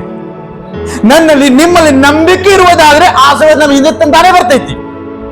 Hallelujah, hallelujah. ಆ ಸಂದರ್ಭ ಬಂದಾಗ ಎಲ್ಲ ಶಿಷ್ಯರು ಬಿಟ್ಟು ಹೋಗಿರ್ತಾರೆ. ಆದರೆ ಈ ವರದಾನವನ್ನ ಕೇಳಿದ ಕಾರಣಕ್ಕಾಗಿ ಇಡೀ ಲೋಕಕ್ಕೆ ಈ ಕಡೆ ಆ ಕಡೆ ಚಿದರಿ ಹೋಗ್ತಾರೆ. ಇಲ್ಲ ಯಾವುದೇ ಜನ ಅವ್ರ ದೇವರ ಚಿತ್ತ ಪ್ರಕಾರವಾಗಿ ಮತ್ತೊಂದು ಸರಿ ದೇವರು ಕೂಡಿಸ್ತಾನೆ. ಪೇತ್ರನು ಮತ್ತೇನು ಮಾಡ್ತಾನೆ, ಮೀನು ಹಿಡಿಯಕ್ಕೆ ಮತ್ತೆ ಹೋದ, ಮತ್ತೆ ಸ್ವಾಮಿ ಜೀವಿತನಾಗಿ ಬಂದ ಮತ್ತೆ ಅದ್ಭುತವನ್ನು ಮಾಡ್ತಾನೆ, ಮತ್ತೆ ಸೇವೆ ಪ್ರಾರಂಭವನ್ನು ಮಾಡ್ತಾನೆ. ಅಕಸ್ಮಾತ್ ಆ ವರದಾನವನ್ನು ಕೇಳ್ತಿರ್ಲಿಲ್ಲ, ಮತ್ತೆ ಸೇವೆ ಮಾಡಕ್ಕೆ ಆಗ್ತಿರ್ಲಿಲ್ಲ. ಆ ನಂಬಿಕೆಯನ್ನು ಹೆಚ್ಚಿಸು. ಆ ವರದಾನ ಇರುವುದ ಕಾರಣಕ್ಕಾಗಿ ಮತ್ತೆ ಆ ನಂಬಿಕೆಯನ್ನು ಅವರ ಜೀವನದಲ್ಲಿ ಹೆಚ್ಚಲ್ಪಟ್ಟಿತ್ತು. ಇಮಿಡಿಯೇಟ್ಲಿ ದೇವರು ಹೋದ ನಂತರ ಸಹ ಪವಿತ್ರ ಆತ್ಮ ಬರುವವರೆಗೂ ವೇಟ್ ಮಾಡಿದ ನಂತರ, ಆತ್ಮ ಹೊಂದಿದ ನಂತರ ಮತ್ತು ಒಂದೊಂದು ದಿಕ್ಕಿಗೆ ಎಲ್ಲರೂ ಹೋಗಿ 12 ಶಿಷ್ಯರಲ್ಲಿ ಒಬ್ಬನು ಥೋಮ ಅಂತ ಹೇಳಿ ನಮ್ಮ ಇಂಡಿಯಾಗೆ, ನಮ್ಮ ಭಾರತ ದೇಶಕ್ಕೆ ಬಂದಿದ್ದ. ಹಾಲೆಲೂಯಾ. ನಾವು ಇಂಡಿಯನ್ಸ್, ನಾವು ಭಾರತ ದೇಶವಾಸಿಗಳು, ನಾವು ವಿ ಆರ್ ನಾಟ್ ಸಾಧಾರಣ ಜನರಲ್ಲ. ನಾವು ಯೇಸು ಸ್ವಾಮಿ ಮುಟ್ಟುವವನು, ಯೇಸು ಸ್ವಾಮಿ ಜೊತೆ ಕೀರುವವನು, ಯೇಸು ಸ್ವಾಮಿ ನೋಡೋ ಎಲ್ಲ ಅದ್ಭುತ ಕಣ್ಣಾರೆ ನೋಡುವವನು. ಆತನ ಶಿಷ್ಯನಾಗಿ 12 ಎಷ್ಟು ದೇಶಗಳದು? ಸುಮಾರು 200 ಮೇಲೆ 56 ದೇಶಗಳದು. ಅದು ಎಲ್ಲಾ ದೇಶವನ್ನ ಬಿಟ್ಟ 12 ಶಿಷ್ಯರಲ್ಲಿ ಒಂದು ಶಿಷ್ಯ ನಮ್ಮ ದೇಶಕ್ಕೆ ಬಂದಿದ್ದಾನಂತಂದ್ರೆ ನೀವು ಧನ್ಯರು. Hallelujah, hallelujah. ಸೊ ಖಂಡಿತವಾಗಿ ಇವತ್ತು ನಾವು ನೋಡ್ತಾ ಇದ್ದೇವೆ ಏನಂತ ಹೇಳಿ, ಶಿಷ್ಯರು ನಮ್ಮ ನಂಬಿಕೆಯನ್ನು ಹೆಚ್ಚಿಸುವಂತ ಈ ಮಾತನ್ನು ಕೇಳಿದ್ರು. ಇವತ್ತು ಪ್ರಿಯರನ್ನ ನಾನು ಸಹ ನಿಮಗೆ ಕೇಳ್ತಾ ಇದ್ದೇನೆ, ನೀವು ಆಸ್ತಿ ಬೆಳ್ಳಿ ಬಂಗಾರ ಬಿಡುಗಡೆ ಕೇಳ್ತೀರಾ? 2ನೇ ವಿಷಯ, ಇದು ಹೊಸ ವರ್ಷದಲ್ಲಿ ದೇವರಿಗೆ ಒಂದು ವಿಷಯ ಕೇಳ್ರಿ. ಏನ್ ಕೇಳ್ರಿ? ದೇವರೇ ನನ್ನ ನಂಬಿಕೆಯನ್ನ ಹೆಚ್ಚಿಸು. ನಾಳೆಗೆ ನಮಗೆ ಗೊತ್ತಿಲ್ಲ ಯಾವ ಪರಿಸ್ಥಿತಿ ಬರ್ಲಿಕ್ಕಿದೆ, ನಾಳೆ ಯಾವ ತರ ಡೊಂಕಾದ ಪರಿಸ್ಥಿತಿ ಬರ್ತಿದೆ, ನಾಳೆಗೆ ನನಗೆ ಯಾವ ತರ ಒಂದು ಅವಮಾನ ಆಗುತ್ತೆ, ನನಗೆ ನಾಳೆ ಯಾವ ತರ ಜನರು ಇರ್ತಾರ, ಅದಕ್ಕೆ ನನಗೆ ಅದು ಬರ್ತಿದೆ. ಖಂಡಿತವಾಗಿ ನಿಜ, ಯಾಕಂದ್ರೆ 2ನೇ ಬರೋಣ ಬಹಳ ಹತ್ರ ಐತಿ. ಹಂಗಾಗಿ ಅಟ್ಲೀಸ್ಟ್ ನಾನು ಬೇಸರ ಮಾಡದೆ, ನಿಮ್ಮನ್ನ ಬಿಡದೆ ನಾನು ಆಲಯಕ್ಕೆ ಬರಬೇಕು, ನನ್ನ ನಂಬಿಕೆಯನ್ನು ಇನ್ನೂ ಹೆಚ್ಚಿಸಬೇಕು, ಇನ್ನೂ ಹೆಚ್ಚುತ್ತಾ ಇರಬೇಕು. Hallelujah, hallelujah. ಬಹಳ ಜನರು ನಾವು ನೋಡ್ತಾ ಇದ್ದೇವೆ, ಏನ್ ಮಾಡ್ತಾರೆ ಗೊತ್ತಾ? ಯೇಸು ಸ್ವಾಮಿಗೆ ನಂಬಿ ಯಾಕೆ ಬಿಟ್ಟು ಬಿಡ್ತಾರೆ? ಯೇಸು ಸ್ವಾಮಿಗೆ ನಂಬಿ ಯಾಕೆ ಬಿಟ್ಟು ಬಿಡ್ತಾರೆ? ಯೇಸು ಸ್ವಾಮಿಗೆ ನಂಬಿ ಯಾಕೆ ಬಿಡ್ತಾರೆ? ಅಕ್ಯುರೇಟ್ಲಿ ಅವ್ರು ಬಂದಿರೋದು ಯಾವುದೊಂದು ಉದ್ದೇಶಕ್ಕಾಗಿ ಬಂದಿರಬಹುದು, ಆತ ನಂಬಿಕೆ ಇಲ್ಲ ಹೋಗಿರ್ತಾರೆ. ಅದನ್ನ ಅರ್ಥ ಇಲ್ಲ, ಅವ್ರು ಸ್ವರ್ಗ ಹೋಗ್ತಾರೆ, ಹೋಗೋದಿಲ್ಲ. ನಂಬಿದರೆ ಮಾತ್ರ ಪರಲೋಕಕ್ಕೆ ಬರ್ತಾರೆ. ಸೊ ಇವತ್ತು ನಾವು ದೇವರಲ್ಲಿ ನಾವೆಲ್ಲರೂ ಸೇರಿ ಕೇಳೋಣ, ಏನಂತ ಹೇಳಿ, ದೇವರೇ ನಮಗೆ ಏನ್ ಮಾಡ್ಬೇಕು, ನೀವು ನಂಬಿಕೆಯನ್ನ ಹೆಚ್ಚಿಸು. ಆವಾಗ ಯೇಸು ಸ್ವಾಮಿ ಯಾವ ಉತ್ತರ ಕೊಟ್ಟಿರ್ತಾರೆ ನಾವು ನೋಡೋಣ. 6ನೇ ವಚನ. ಸ್ವಾಮಿಯು ಹಾ. ಸಾಸಿವೆ ಕಾಳಷ್ಟು ನಂಬಿಕೆ ನಿಮಗಿದ್ದರೆ ಹಾ. ನೀವು ಈ ಹತ್ತಿ ಮರಕ್ಕೆ ಹಾ. ನೀನು ಬೇರು ಸಹಿತ ಕಿತ್ತುಕೊಂಡು ಹೋಗಿ ಹಾ. ಸಮುದ್ರದಲ್ಲಿ ನಾಟಿಕೋ ಎಂದು ಹೇಳಿದರೂ ಅದು ನಿಮ್ಮ ಮಾತನ್ನು ಕೇಳುವುದು. ಬಸ್ ಸಾಕ್. ಹಲ್ಲೆಲೂಯಾ. ಆವಾಗ ಯೇಸು ಸ್ವಾಮಿ ಅವರಿಗೆ ಉತ್ತರ ಕೊಡ್ತಾರೆ, ಸಾಸಿವೆ ಕಾಳಷ್ಟು ನಂಬಿಕೆ ನಿಮಗೆ ಇದ್ದರೆ ನೀವು ಏನೇನು ಕೇಳ್ತೀರಿ, ಏನೇನು ಬೇಳ್ತೀರಿ, ಎಲ್ಲವನ್ನು ಆಗುತ್ತದೆ. ಅಲ್ಲೊಂದು ಎಕ್ಸಾಂಪಲ್ಸ್ ಕೊಟ್ಟಿದ್ದಾರೆ. ಏನಂತ ಎಕ್ಸಾಂಪಲ್ಸ್? ಒಂದು ಗಿಡ ಇದೆ, ಆ ಗಿಡ ಏನಾಗ್ತೈತಿ, ಬೇರು ಸಹಿತವಾಗಿ ಕಿತ್ತುಕೊಂಡು ಎಲ್ಲಿ ಹೋಗ್ತೈತಿ? ಸಮುದ್ರಿಗೆ. ನಿಮ್ಮ ಮಾತು ಕೇಳಿ. ಅದನ್ನು ಸ್ಪಿರಿಚುವಲಿ ಅರ್ಥ ನನಗೆ ದೇವರನ್ನು ತಿಳಿಸಿದ ಅಂತಂದ್ರೆ, ನೀವು ನಂಬಿಕೆಯಿಂದ, ಎಂತ ನಂಬಿಕೆ? ದೇವರು ಒಂದು ಕಡಲೆ ಬೀಜ ತರ, ಬಟಾಣಿ ಬೀಜ ತರ ಅಂತ ನಂಬಿಕೆ ಕೇಳಲಿಲ್ಲ. ದೇವರಂದ್ರೆ ಗೊತ್ತಾ? ಸಾಸಿವೆ ಕಾಳಷ್ಟೇ ನಂಬಿಕೆ ನನಗಿರುವುದಾದ್ರೆ ಆ ಗಿಡಕ್ಕೆ, ಆ ಮರಕ್ಕೆ ಇಡುವಾಗ ಬೇರು ಸಹಿತವಾದ ಕಿತ್ಕೊಂಡು ಎಲ್ಲಿ ಹೋಗ್ತೈತಿ? ಅದನ್ನ ಅರ್ಥ ಏನಂತಂದ್ರೆ, ನೀವು ನಂಬಿಕೆಯಿಂದ ಪ್ರಾರ್ಥನೆ ಮಾಡುವುದಾದ್ರೆ ಆ ಗಿಡನ ಅರ್ಥ ಏನಂತಂದ್ರೆ, ಒಂದು ಬಹಳ ಸ್ಟ್ರಾಂಗ್ ಇದೆ. ಆ ಭೂಮಿ ತಳಗಡೆ ಏನಂತಾರೆ, ಅದು ಬೇರು ಬಹಳ ಸ್ಟ್ರಾಂಗ್ ಅಂಟಿಕೊಂಡಿದೆ. ಅದು ಸ್ವಲ್ಪ ಗಾಳಿ ಬಂದ್ರು ಬಿರುಗಳ ಅಷ್ಟು ಬೇಗ ಹೋಗೋದಿಲ್ಲ. ಏನಾದ್ರೂ ಮಾಡ್ಬೇಕು, ಜಾಸ್ತಿ ಇದ್ರೆ ಮಾತ್ರ ಹೋಗ್ತಿದೆ. ಆದ್ರೂ ಬೇರು ಸಹಿತವಾಗಿ ಹೋಗೋದಿಲ್ಲ. ಸೊ ಬೇರು ಸಹಿತವಾಗಿ ಹೋಗ್ಬೇಕಂತಂದ್ರೆ ಇದನ್ನ ಅರ್ಥ ಏನಂತಂದ್ರೆ, ನಿನ್ನ ಜೀವನದಲ್ಲಿ, ನಿನ್ನ ಪರಿವಾರ ಕುಟುಂಬದಲ್ಲಿ ನಿನಗೆ ಇರುವತಕ್ಕಂಥ 7 ವಂಶದ ಸಾಪ್ ಇರಲಿ, ಪಾಪ ಇರಲಿ, ಎಂಥದ ದೇವಿ ದೇವತಾ, ಎಂಥದ ದೆವ್ವಗಳನ್ನ, ಮಾಟ ಮಂತ್ರದ ಎಂಥ ಕಠೋರವಾದ ಬಂಧನ ಇರಲಿ, ಅಕಸ್ಮಾತ್ ಇವತ್ತು ನೀ ನಂಬಿಕೆಯಿಂದ ಪ್ರಾರ್ಥನೆ ಮಾಡಿ ಹೇಳುವುದಾದ್ರೆ, ನನ್ನನ್ನ ಬಿಟ್ಟು, ನನ್ನ ಕುಟುಂಬನ ಬಿಟ್ಟು ಹೋಗಲಿ ಹೇಳುವಾಗ, ಆ ಬೇರು ಸಹಿತವಾಗಿ 7 ವಂಶದ ಕುಟುಂಬದ ನಿಮಗೆ ಸಾಪಾಗಿ, ಪಾಪ ಆಗಲಿ, ನಿಮಗೆ ರಕ್ತ ಸಂಬಂಧ ಇರತಕ್ಕಂಥ ಮಾಟ ಮಂತ್ರ ಏನಾದ್ರೂ ಆಗಲಿ, ಬೇರು ಸಹಿತವಾಗಿ ಕೆತ್ತಕೊಂಡು ಎಲ್ಲೇ ಹೋಗ್ತೈತಿ. Hallelujah, hallelujah. ಸಣ್ಣ ಪ್ರಾರ್ಥನೆ, ಸಣ್ಣ ನಂಬಿಕೆ. ಯಾವ ಕಾಳ್ರಿ? ಯಾವ ಕಾಳು? ಸಾಸಿವೆ ಕಾಳು. ಸಾಸಿವೆ ಕಾಳು ಬಗ್ಗೆ ನೀವು ಏನಾದ್ರು ಸ್ಟಡಿ ಮಾಡಿದೀರಾ? ಎಷ್ಟು ದೊಡ್ಡದಾಗಿರ್ತೈತಿ? 1 kg ಹೆಂಗಿರ್ತೈತಿ? ಬಹಳ ಚಿಕ್ಕದಿರ್ತೈತಿಲ್ಲ, ನೋಳಗೆ ಹೆಂಗಿರ್ತೈತಿ, ನಂತರ ಕಪ್ಪಿಗಿರ್ತೈತಿ, ಗಟ್ಟಿಗಿರ್ತೈತಿ. ಆ ಬೀಜ ಬಿತ್ತುವಾಗ ಏನಾಗ್ತೈತಿ? ಆ ಬರುವ ಪೌಧ, ಆ ಗಿಡ ಹೆಂಗಿರ್ತೈತಿ? ಎಷ್ಟು ಚಿಕ್ಕಿರ್ತೈತಿ? ನೋ, ಅದನ್ನ ಅರ್ಥ ನಿಮ್ಮ ನಂಬಿಕೆ ಚಿಕ್ಕದಾಗಿರಲು ನಡೀತದೆ, ಆದ್ರೆ ಗೊತ್ತಾ, ನಿಮ್ಮ ಒಂದು ಭರವಸೆ ದೊಡ್ಡದಾಗಿರ್ಬೇಕು. ಈಗ ನಾನು ಪ್ರಾರ್ಥನೆ ಮಾಡ್ತೇನೆ ಅಂತಂದ್ರೆ ಆಗ್ತೈತಿ ಅಂತ ಹೇಳಿ ಪ್ರಾರ್ಥನೆ ಮಾಡಬೇಕು, ಆಗಿದೆ ಅಂತ ಹೇಳಿ ನೀವು ಪ್ರಾರ್ಥನೆ ಮಾಡಬೇಕು. ಅದನ್ನ ಅರ್ಥ ನಮಗೆ ಚಿಕ್ಕದಿರಲಿ, ನೋ ಪ್ರಾಬ್ಲಮ್. ನಿಮ್ಮ ಏನಾಗಬೇಕು ಗೊತ್ತರಿ? ಒಂದು ಅಂತ ನಾರ್ಮಲ್ ಅಂತಾರಲ್ಲ, ಮೂರ್ತಿ ಚಿಕ್ಕದಾಗಿರ್ಲಿ, ಕೀರ್ತಿ ಎಂತ ನಾವು ಬದುಕ್ಬೇಕ್ರಿ. ನಾವು ಹೊರಗಡೆ ಜನರಿಗೆ ಬಂಗ್ಲಾ ಕಟ್ಟಿಲ್ಲ, ಕಾರ್ ಇಲ್ಲ, ಬೈಕ್ ಇಲ್ಲ, ಅದು ಅಲ್ಲದಲ್ಲ, ಅವ್ರ ಪ್ರಕಾರವಾಗಿ ಇರ್ಲಿ ಅಂತ ಹೇಳಿರ್ಬೋದು.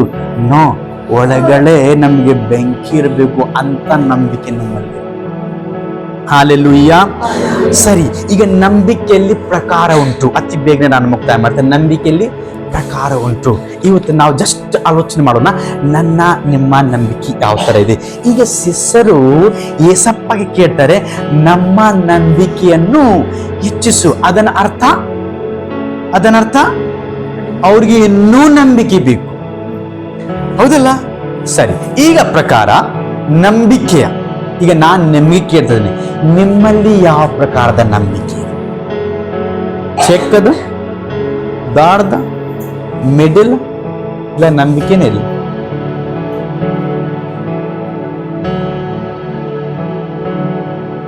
ಮಾತ್ರ ಭಾನುವಾರ 100% ನಂಬಿಕೆ, ಸೋಮವಾರ 75, ಮಂಗಳವಾರ 65, ಬುಧವಾರ 55, ಗುರುವಾರ ಮತ್ತೆ 25 ಬಂತು, ಶುಕ್ರವಾರ ಬಂತಂದ್ರೆ ಈಗ 5 ಬಂತು, ಶನಿವಾರ ಅಂತಂದ್ರೆ -0 ಆತು, ಮತ್ ಸಂಡೆ 100% ಬಂತು. ಹತ್ತಿರ ನಡೆಯೋದಿಲ್ಲ ಹಾಲೆಲೂಯಾ ಅಂತ ನಂಬಿಕೆ ಇದ್ದವರು ನೀವು ಎಂತ ನಂಬಿಕೆ ಕಡಿಮೆ ಮಾಡ್ಕೊಂಡು ಹೋಗ್ತಿರಲ್ಲ, ಅದೇ ಸೈತಾಂಶ ನಿಮ್ಗೆ ತಂದು ಹಾಕಿರ್ತಾನೆ ಸಾಕಾಗಿರ್ತೈತಿ. ಪಾಸ್ಟರ್ ಎಷ್ಟು ಸಲ ಚೀರಾಡಿ ಪ್ರಾರ್ಥನೆ ಮಾಡಿ ನಿಮ್ಮನ್ನ ಬಿಡುಗಡೆ ಮಾಡಿದ್ರೆ ಅಂತಂದ್ರೆ ನೀವು ಇವತ್ತು ಬಿಡುಗಡೆ ಹಾಕೊಂಡು ಹೋಗ್ತೀರಾ, ಬರುವ ವಾರ 7 ದುಷ್ಟಾತ್ಮ ನಿಮ್ಮಲ್ಲಿ ಬರ್ತಾವ. ಅವಾಗ ಪಾಸ್ಟರ್ ಸಾಯ್ಬೇಕು. ಪಾಸ್ಟರ್ಗೆ ಬೆನ್ನು ಚಾಲು ಆಗಿದೆ, ಹೊಟ್ಟೆ ನೋವು ಚಾಲು ಆಗಿದೆ, ರಾತ್ರಿ 7 ಗಂಟೆ ಕಷ್ಟಪಡ್ತಾನೆ. ಅವಾಗ ಈ ಪ್ಲೀಸ್ ನಂಬಿಕೆ ಇರುವುದಾದ್ರೆ ಆ ಕಾಟ ಏನಂತಾರದ ಸುಯಿ ಅಂತಾರ, ಸುಯಿ ಮುಳ್ಳು ಅಬ್ಬರಬ್ಬರೇ ಬೇಕ್ರಿ. ಈ ಕಡೆ ಬರಬಾರ ಹೊತ್ತು ಈ ಕಡೆ ಹೋಗ್ಬೇಕು. ಸೊ ಇವತ್ತು ಈ ವರ್ಷದಲ್ಲಿ ನಾವೇನು ಕೇಳ್ತಾ ಇದ್ದೇವೆ, ಸ್ವಾಮಿ ಈ 12 ನಮ್ಮಲ್ಲಿಂದ ಈ ಕಡೆ ಮತ್ತೆ 11ಗೆ ಬರಬಾರ್ದು, ಈ ಕಡೆ ಬರ್ಬೇಕು. ಹಾಲೆಲೂಯ್ಯ. ಆವಾಗ ನೋಡ್ರಿ ನಿಮ್ಮ ಜೀವನದಲ್ಲಿ ಎಷ್ಟು ಸುಖ ಶಾಂತಿ ಇರ್ತೈತಿ. ಆಮೇನ್. ನಿಮಗೆ ನಂಬಿಕೆಯನ್ನ ಇರುವುದಾದ್ರೆ ನೀವು ನಂಬಿಕೆಯಿಂದ ಯಾವ ವಿಷಯ ಕೇಳ್ತೀರಿ, ದೇವರೇ ಹೇಳಿದಂಗೆ ನಿಮಗೆ ಆಶೀರ್ವಾದವನ್ನ ಮಾಡ್ತಾನೆ ಎಂಬುದಾಗಿ. ಸರಿ, ಒಂದು ಮಾತಾಡ ನಾನು ಬೇಗನೆ ಮುಕ್ತಾಯ ಮಾಡ್ತೇನೆ. ಈಗ ಚರ್ಚ್ಗೆ ಬರುವರು ನಿಮ್ಮ ಪ್ರಕಾರವಾಗಿ ನೀವು ಪ್ರಾರ್ಥನೆ ಮಾಡುವಾಗ ನಂಬಿಕೆಯಿಂದ ಪ್ರಾರ್ಥನೆ ಮಾಡ್ತಿರಲ್ಲ ತಾನೆ? ನಂಬಿಕೆಯಿಂದ ಪ್ರಾರ್ಥನೆ ಮಾಡ್ತಿರಲ್ಲ ತಾನೆ? ಹೇಳ್ರಿ, ನಂಬಿಕೆಯಿಂದ ಪ್ರಾರ್ಥನೆ ಮಾಡ್ತಿರಲ್ಲ? ಸರಿ, ಈಗ ನಾನು ಇನ್ನೊಬ್ಬರನ್ನ ಕರ್ಕೊಂಡು ಬರ್ತೀನಿ, ಯಾರಿಗೆ ದೆವ್ವ ಇದ್ರೆ ನೀವು ಬಂದು ಪ್ರಾರ್ಥನೆ ಮಾಡ್ಬೇಕು. ನೋಡೋಣ ದೆವ್ವ ಹೋಗ್ತೈತಿ? ಹೋಗೋರು ಹೇಳ್ರಿ, ಹೋಗ್ತೈತಿ. ಓಕೆ, ಒಬ್ಬರಿಗೆ ಜ್ವರ ಇದ್ದಾರೆ ಅಂತವ್ರ ಕರ್ಕೊಂಡು ಬಂದು ಪ್ರಾರ್ಥನೆ ಮಾಡ್ಸೋಣ. ಹೋಗ್ತೈತಿ?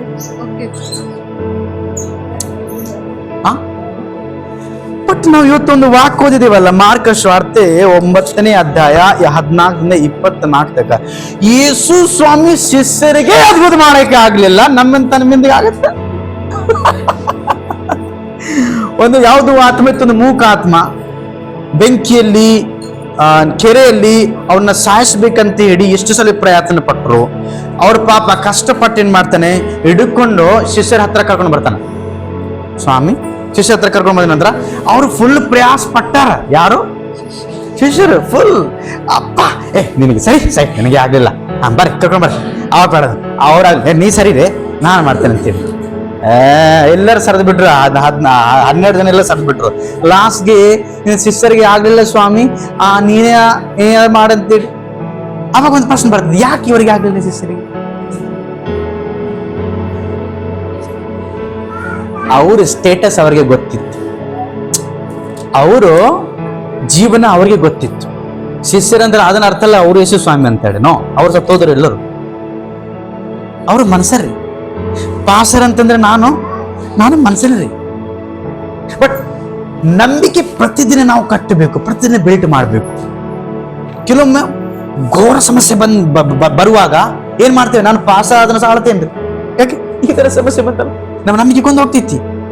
ಮತ್ತೊಂದ್ಸರಿ ಬಿಲ್ಟ್ ಮಾಡಬೇಕು, ಟೈಮ್ ಬೇಕು, ರಿಕವರ್ ಆಗೋದಿಲ್ಲ. ದಿಜೇಶ್ ದಿನಕರನ್, ಪೌಲ್ ದಿನಕರನ್ ಅವ್ರ ಜೀವನದಲ್ಲಿ ನೋಡುವಾಗ ಮಗಳ ಆಕ್ಸಿಡೆಂಟ್ ಸತ್ತೋದ್ಲು. ಮೋಹನ್ ಸಿ ಲಾಜರಸ್ಗೆ ಮಕ್ಕಳಿಲ್ಲ, ಅವ್ರು 1000 ಜನರಿಗೆ ಪ್ರಾರ್ಥನೆ ಮಾಡುವಾಗ ಮಕ್ಕಳಾಗ್ತಾ ಇದ್ದೇವೆ. ಇದು ಅವರಿಗೆ ಒಂದು ಇರತಕ್ಕಂಥ ಒಂದು ಏನ ಅಂತ ಪಾಸರಿ ಮಕ್ಕಳು, ನಮ್ಗೇನ್ ಮಕ್ಕಳು ಇರ್ಬೋದು, ಆದ್ರೂ ಅವ್ರೇನ್ ಮಾಡ್ತಾರೆ ಗೊತ್ತ್ರಿ? ನೋ, ಇದು ದೇವರ ಚಿತ್ತ. ಬಟ್ ಅವರಿಂದ ಅದ್ಭುತ ಆಗ್ತಿಲ್ಲ ಅಂತಂದ್ರೆ 2 ನಿಮಿಷ ಆಗ್ತಿತ್ತು. ನೋ, ಅವರಿಂದ ಅದ್ಭುತವನ್ನು ಆಗ್ತಾ ಇದೆ, ದೇವರ ಚಿತ್ತ ಪ್ರಕಾರವಾಗಿ ಇಟ್ಟಿದ್ದಾರೆ. ಇವರ ಸ್ಟೇಟಸ್ ಇವರಿಗೆ ಚೆನ್ನಾಗಿ ಗೊತ್ತಿದ್ದು. ಏನಂತ ಹೇಳಿ ನಮಗೆ ಗೊತ್ತು, ನಾವು ಪ್ರಾರ್ಥನೆ ಮಾಡಿ ಕೇಳ್ಬಿಡೋಣಪ್ಪ, ನಮ್ಮ ನಂಬಿಕೆ ಹೆಚ್ಚಿಸು. ಯಾಕಂತಂದ್ರೆ ಇನ್ನೊಬ್ಬರನ್ನ ಕರ್ಕೊಂಡು ಬರ್ತಾ ಇದಾರೆ, ಅವರನ್ನು ದೆವ್ವ ಇದೆ, ನಮಗೆ ಬಿಡಿಸಕ್ಕೆ ಆಗೋದಿಲ್ಲ. ಆಗ್ಲಿಲ್ಲ, ಅಪ್ಪನ ನಂಬಿಕೆ. ಅದಕ್ಕೆ ದೇವರಲ್ಲೇ ಹೇಳ್ತಾನ್ರಿ, ಅವ್ರಿಗೆ ಬೈತಾನ ನಮ್ಮ ಯೇಸು ಸ್ವಾಮಿ. ಏನಂತ ಹೇಳ್ತಾನೆ? 21 ಓದ್ರಿ, 21. ಇದು ಅವನಿಗೆ ಬಂದು ಎಷ್ಟು ದಿನ? ಫಸ್ಟ್ 21. ಇದು ಅವನಿಗೆ ಬಂದು ಎಷ್ಟು ದಿನವಾಯಿತು ಎಂದು ಕೇಳಿದಾಗ ಅವನು ಚಿಕ್ಕಂದಿನಿಂದಲೇ ಬಂದಿದೆ. ಬಸ್, ಥ್ಯಾಂಕ್ ಯು. ಎಷ್ಟು ದಿನವಾಯಿತು ಎಂದು ಕೇಳಿದಾಗ ಅವನು ಚಿಕ್ಕದಿಂದಲೇ, ಅಂತಂದ್ರೆ ನಮ್ಮ ಯೇಸು ಸ್ವಾಮಿ ಅದ್ಭುತ ಮಾಡ್ತಾನೆ. ಅದು ಹುಟ್ಟಿದಿಂದಲೇ ಆಗ್ಲಿ, ಚಿಕ್ಕದಿಂದಲೇ ಆಗ್ಲಿ, ಅದು ನಡುವೆದಿಂದ ಆಗ್ಲಿ, ಮಧ್ಯದಿಂದಾಗ್ಲಿ ಸಂಬಂಧ ಇಲ್ಲ. ನಮ್ಮ ಯೇಸು ಸ್ವಾಮಿ ಅದ್ಭುತ ಮಾಡಿಗೆ ಶಕ್ತನಾಗಿದ್ದಾನೆ. ಇವನಿಗೆ ಈ ಸಮಸ್ಯೆ ಯಾವತ್ತಿನಿಂದ ಆಗಿತ್ತು? ಚಿಕ್ಕ ವಯಸ್ಸಿನ ಮೇಲೆ, ಹಿಂದೆ ಬಚ್ಪನ್ ಅಂತಂದ್ರೆ ಹುಟ್ಟಿ ಜಸ್ಟ್ ಒಂದು 3-4 ತಿಂಗಳ, ಇಲ್ಲಂದ್ರೆ 3-4 ವರ್ಷ ಆಗಿರ್ಬೋದು. ಚಿಕ್ಕ ವಯಸ್ಸಿದಿಂದಲೇ ಏನಾಗಿತ್ತು, ಇವನಿಗೆ ದೇವರನ್ನು ಹಿಡಿದು. ಈಗ ನೋಡ್ರಿ, ಈಗ ಬಹಳ ವಯಸ್ಸು ಆಗಿರ್ಬೋದು, ಯಾರು ಗೊತ್ತು, 10 ಆಗಿರ್ಬೋದು, 12 ಆಗಿರ್ಬೋದು. ಎಲ್ಲ ಕಡೆ ತಿರುಗಾಡಿರ್ಬೋದು, ಎಲ್ಲ ಕಡೆ ಹೋಗಿರ್ಬೋದು, ಬಿಡುಗಡೆ ಮಾಡಿಸಿ. ನಿಮ್ಮ ಮಕ್ಕಳಿಗೆ ಆರಾಮಿಲ್ಲ, ನಿಮ್ಮ ಮಗನಿಗೆ ಆರಾಮಿಲ್ಲ, ನೀವು ಸುಮ್ಕೊಂಡಿರ್ತೀರ ಮನ್ಯಾಗ. ಏನ್ ಮಾಡ್ತೇವೆ? ಒಬ್ಬರು ಹೇಳ್ತಿದ್ರು, ನಾನು ಯಾರು ಗೊತ್ತು, ಒಬ್ಬರು ಹೇಳ್ತಿದ್ರು ನನಗೆ ಆರಾಮಾಗಬೇಕಂತಂದ್ರೆ ಜನರು ಜಸ್ಟ್ ಬಟ್ ತೋರಿಸ್ಬೇಕು, ಆ ಊರಿಗೆ ಹೋಗಿ ಪಲ್ಯ ಸಿದ್ಧ ಅಲ್ಲೆಗೆ, ಮತ್ತೆ ಅಲ್ಲೇ ಅಲ್ಲಿಂದ ಮತ್ತೆ ಬಿರ್ಜನ ಬಿಟ್ಟು ಅಲ್ಲೇ ಹೋಗು, ಅಲ್ಲಿಂದ ಅಲ್ಲಿ ಮತ್ತೆ ಮತ್ತೆ ವಾಪಸ್ ಬೇರೆ ಕಡೆ ತೋರಿಸ್. ಸಾಕೈತ್ರಿ. ಲಾಸ್ಟ್ಗೆ ಕೊನೆಗೆ ಏನ್ ಬಂದು ಗೊತ್ತಾ? ಆತ್ಮಹತ್ಯೆ ಮಾಡಿ ಸತ್ತ ಹೋಗ್ಬಿಡೋಣಂತ. ಆವಾಗ ಒಬ್ಬರು ಹೇಳ್ತಾನೆ, ನೋ, ಸಮಸ್ಯೆ ಇದ್ದರೆ ಪರಿಹಾರ ಇದೆ, ಏಸಪ್ಪನ ಹತ್ರ ಹೋಗಿ. ಅವ್ರ ಕೊನೆಗೆ ಏಸಪ್ಪ ಹತ್ರ ಬಂದಾಗ ಪಶ್ಚಾತ್ತಾಪ ಪಡ್ತಾರೆ. ಏನ್ ಪಶ್ಚಾತ್ತಾಪ ಪಡ್ತಾರ?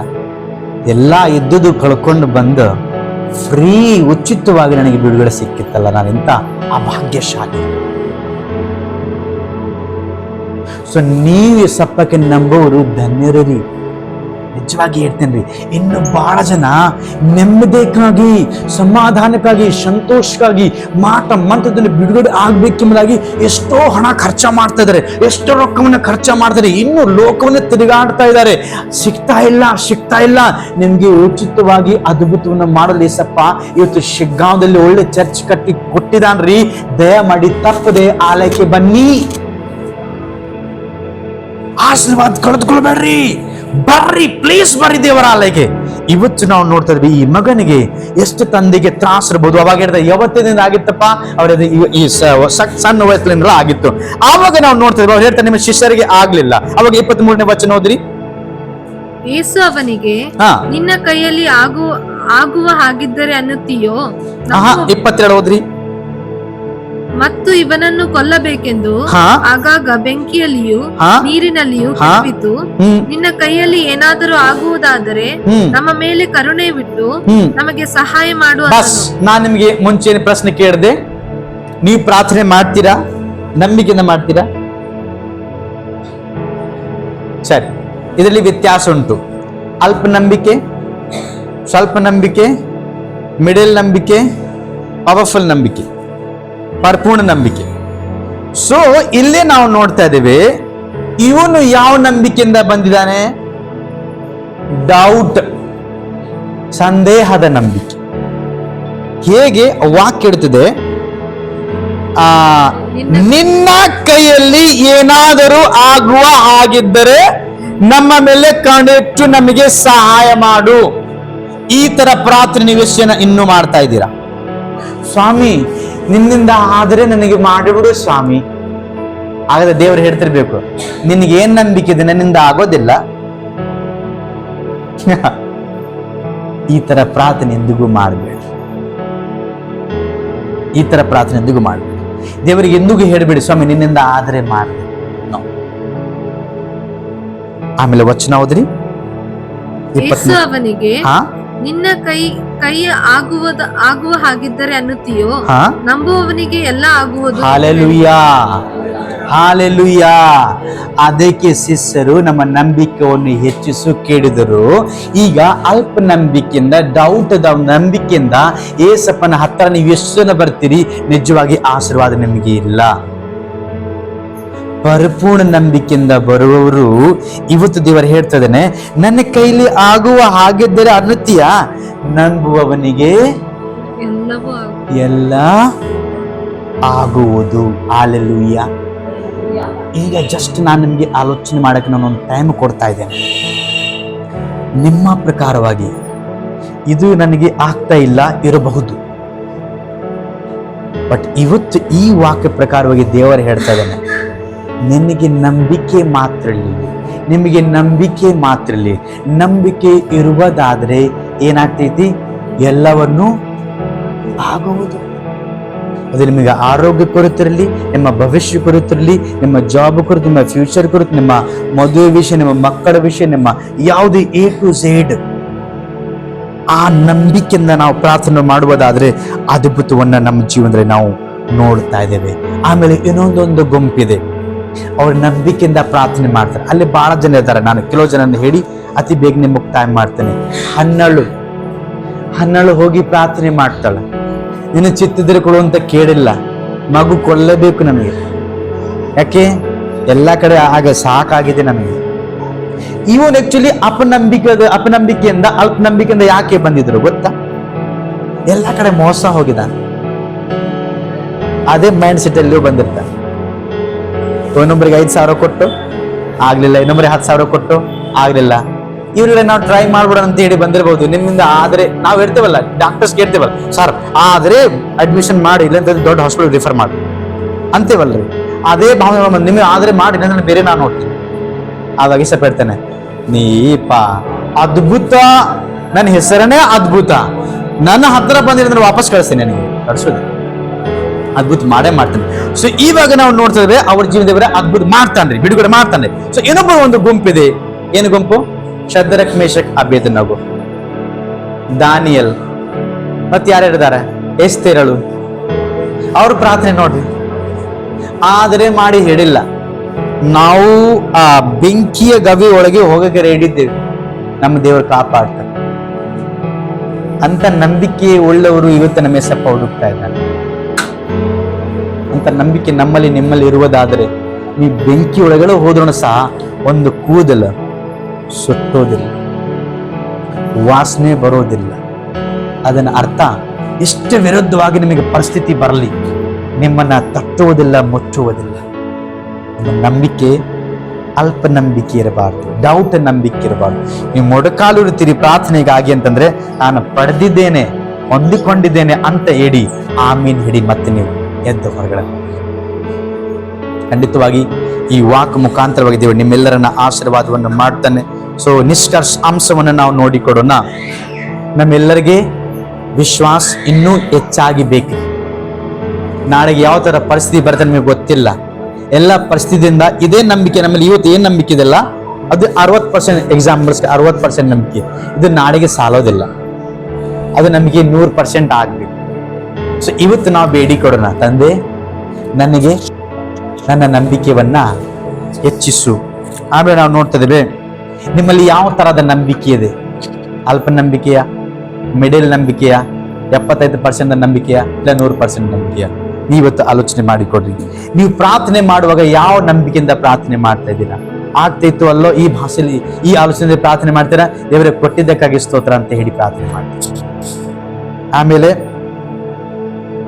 ಈ 2025ರಲ್ಲಿ ಯೇಸುಸ್ವಾಮಿ ನಮ್ಮ ನಂಬಿಕೆಯನ್ನ ಹೆಚ್ಚು ಮಾಡಲಿಕ್ಕೆ ನಂಬಿಗಸ್ತನಾಗಿದ್ದಾನೆ.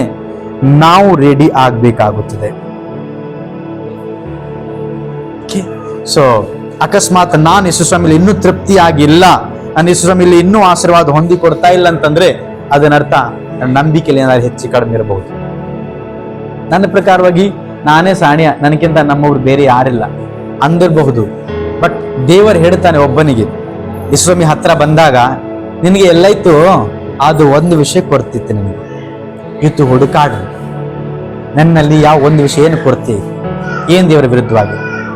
ಇನ್ನು ನನಗೆ ಹಳೆ ನಂಬಿಕೆ ಇರ್ಬೋದು, ಇನ್ನು ಹಳೆ ದೇವತೆಗಳನ್ನ ಇರ್ಬೋದು, ಇನ್ನು ನನಗೆ ಹಳೆ ಸ್ವಭಾವ ಇರ್ಬೋದು, ಇನ್ನು ನನಗೆ ಏನಾದ್ರೂ ಇರ್ಬೋದು. ಇರುವುದಾದ್ರೆ ದೇವರ ಆಶೀರ್ವಾದ ಮಾಡುದು. ಯಾಕೆ? You are not faithful to God. ನೀವು ದೇವರಿಗೆ ನಂಬಿಕೆಸ್ತನಾಗಿಲ್ಲ ಅಂತಂದ್ರೆ ದೇವರು ನಿಮ್ಗೆ ಹೆಂಗ್ ನಂಬಿಕೆಸ್ತನಾಗಿರ್ತಾರೆ? ಬಿಟ್ಬಿಡ್ರಿ ಎಲ್ಲ, ಪರಿಪೂರ್ಣವಾಗಿ ನಿಮ್ಮನ್ನ ದೇವರಿಗೆ ಒಪ್ಪಿಸ್ಕೊಡಿ, ಸರೆಂಡರ್ ಮಾಡಿ. ಆವಾಗ ನಿಮ್ಮ ನಂಬಿಕೆಯನ್ನು ದೇವರು ಹೆಚ್ಚಿಸ್ತಾನೆ. ಇದೇ ನಂಬಿಕೆಯಿಂದ ನಾವೇನ್ ಮಾಡ್ತೇವೆ, 2025 ಇಸ್ವಿ ನಮ್ಗೆ ಹೆಂಗ್ ಹೋಗುತ್ತೆ ಗೊತ್ತಾಗೋದಿಲ್ಲ. ಬನ್ನಿ ಕನ್ನಡವನ್ನು ಮುಚ್ಚಿ ಪ್ರಾರ್ಥನೆ ಮಾಡಿಕೊಡೋಣ.